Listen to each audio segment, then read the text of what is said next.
I fumbled the man I probably should have married, and I'm making this post so that y'all don't do the same thing that I did. This is an accountability post. I met him on Hinge, and this was back when the algorithm was working a lot better, and it was like 2022, I believe. I didn't like his profile. I just knew he was gonna like me, and the next day he did.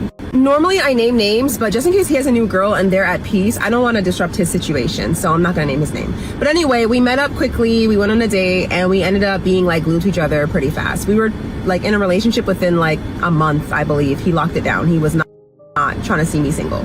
This man was fine. He was like 6'3", buff, long hair. He looked like Roman Reigns. Society would easily give him a 9, easily. And if you know me, you know who I'm talking about. But frankly, his looks were pretty irrelevant, honestly. He actually was very kind, very sweet, very empathetic, very emotional, very in tune with his emotions, but also quite emotional.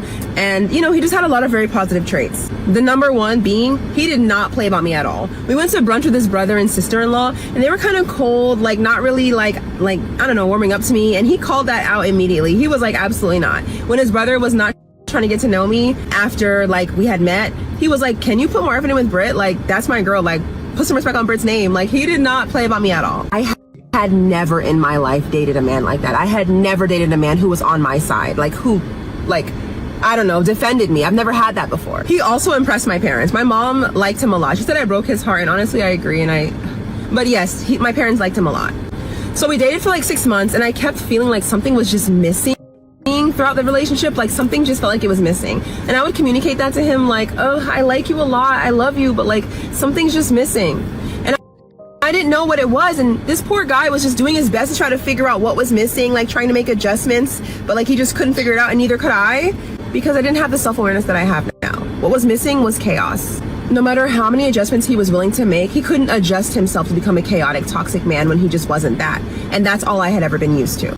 Finally, a woman who accidentally told the complete truth about female psychology. She had a loyal man who defended her to his family, impressed her parents, and treated her like a queen. But she destroyed it because it wasn't chaotic enough. Women are biologically wired to be attracted to chaos, drama, and emotional volatility because these traits historically signal genetic fitness and survival value. But here's what you'll never fully understand. This isn't about healing or trauma. This is about the fundamental nature of female attraction. Women consistently choose excitement over stability, tingles over security, drama over peace. They're addicted to the emotional roller coaster that comes with dating men who don't give a damn about them, because that uncertainty creates the chemical cocktail of dopamine and stress hormones that they mistake for love.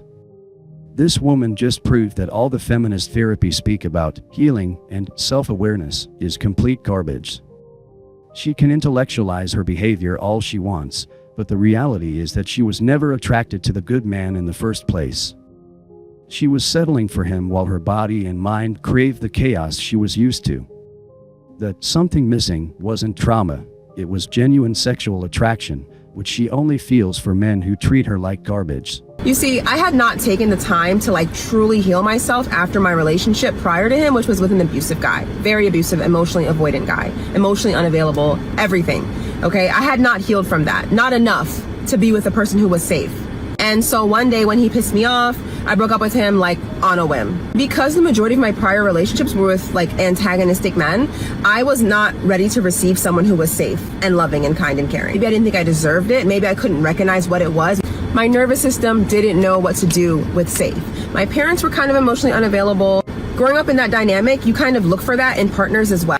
So I ended up with emotionally unavailable men, back to back to back. That brings me to my next point. For a while, what I felt like the relationship was lacking was him being a true leader. He would defer to me to make a lot of decisions because he felt like I was more intelligent than him. He would want me to like plan stuff. He would want me to just like make a lot of choices that I felt like the man should make. And I just didn't want to do that. I wanted like a leader in the way that I saw leader, like how I viewed it. But like, knowing that he has weaknesses and that I have strengths, and then deferring to me where he's weak and letting him take the reins where he's strong is leadership. Like, okay, he could lead when it comes to protecting and providing and whatever, but he may have needed help with planning and stuff that he's not so good at. But I just couldn't see that at the time because I was dumb. I thought I needed 10 out of 10 boxes checked. But relationships are not found, they are built. Soulmates are built. Boxes can be built. If the person is at 7 or 8, this is the most delusional part of her entire confession. She's trying to rewrite history by claiming she had unrealistic standards, but that's not what happened at all. This man was checking most of her boxes. He was attractive, successful, loyal, protective, family approved. What he wasn't doing was creating the chaos and drama that her damaged psychology craved. She's trying to intellectualize a purely emotional and biological response. Her nervous system was rejecting this man because he represented safety and stability, which her trauma-bonded brain interpreted as boring and unsexy. No amount of a building or meeting halfway could have fixed this problem, because the problem wasn't his behavior, it was her complete inability to be attracted to healthy masculinity. This is why the advice to work on yourself and heal your trauma is meaningless for women who've spent years dating toxic men. Their attraction patterns have been permanently altered by repeated exposure to chaos and drama. They've literally rewired their brains to associate love with pain and stability with boredom. And the last two need some work, you can meet them halfway. They can meet you halfway. Adjustments can be made. You don't have to break up. So though he had 8 of my 10 boxes, I was still too traumatized to accept him. I couldn't regulate my own nervous system fully yet. I had gotten to that point at 25 and met a very abusive man at 26, and I lost all my progress. So I still needed chaos, and I ruined it. The next guy I dated after that ended up being another avoidant who was emotionally unavailable and ended up breaking my heart worse than anybody else I'd ever experienced in my entire life. So I got my karma pretty fast, I guess. Let this be a lesson. If you've met someone who's good, they protect you well, they show up, they love you, but you feel like something's missing or something feels off or whatever the case may be, or it feels boring, make sure that something is not just the trauma that you're used to. Make sure that, you have healed enough to even receive what they're offering you. All right, I have realized that no one is ever going to love me, and it's time to re-enter my slut era so that I can at least get my needs for physical touch met somewhere and stop going completely fucking insane all the time because nobody is ever around, ever. I'm always alone. This is her again. Now she's outside in the wilderness. No one is ever going to love me because I'm a whore. I don't know who came up with the concept of strong, independent woman. I don't want that. I just want to make my own money.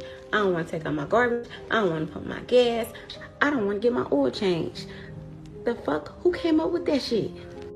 Send me a man, because I don't want to do none of that shit.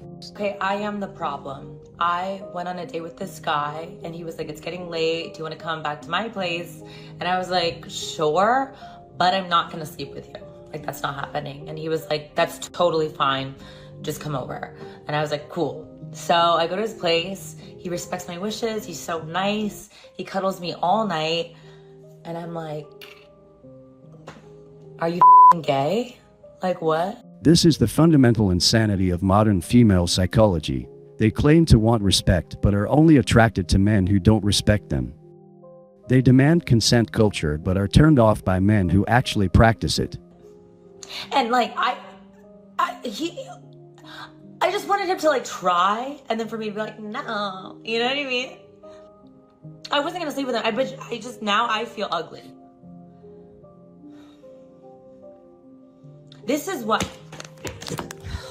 I had so much when I was in high school where I would sneak out, take the car that my parents had bought for me to toot around town, to back and forth from school, and drive like into the city of St. Louis, like half an hour on the highway to just go like random dudes. Yes, I'm on the toilet. I have a bone to pick with the female community. So y'all have got to stop being fucking cunts to guys who come up and ask for your number, okay? Because now they're not asking the rest of us. Another thing, this applies to catcalling as well. Can you stop posting videos like, oh my god, he catcalled me. Oh my god, I feel so unsafe. What a creep. Shut the fuck up. Take that as a compliment, you dumb bitch. Like, I love when I get catcalled. Like, I'm like, hell yeah, brother, I still got it, bro. But then the catcalls stop. People stopped coming up to ask for your number. And why is it? It's because dumb bitches like you have made it impossible for guys to come up to us. I recently was going on dates with a man, and nice guy, good guy, treated me well. But once I realized that he was not my husband, because I'm only looking for husband energy at the moment, I ended things with him. So sent him a text, told him that I didn't see it going any further. He agreed. He said that he didn't think that he could make me happy. And while I appreciate that, it was a very kind response, he didn't even try. He didn't even try and say that he like wanted to change, that he wanted to like whatever. Like, I can be manipulated. I will listen to you. But you didn't even try. What you just witnessed is the most comprehensive confession of female self-destruction ever recorded. The brutal reality is that women like this are beyond redemption. They've spent so many years conditioning themselves to be attracted to chaos and toxicity that they cannot form healthy attachments anymore. Their nervous systems have been rewired to interpret safety as boredom and stability as weakness. No amount of therapy or self-awareness can undo this fundamental rewiring of their attraction patterns.